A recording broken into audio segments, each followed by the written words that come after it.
Markus, räägi, mida sa täna teinud siin Viljandis oled?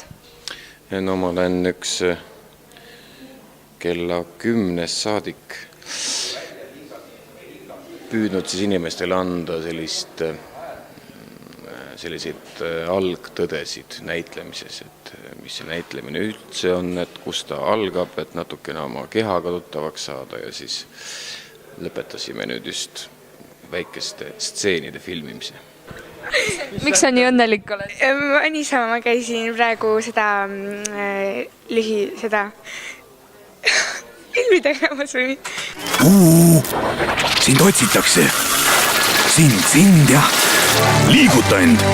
Filmitalgud vajavad su tugevaid töökaid käsi ja helget mõistust.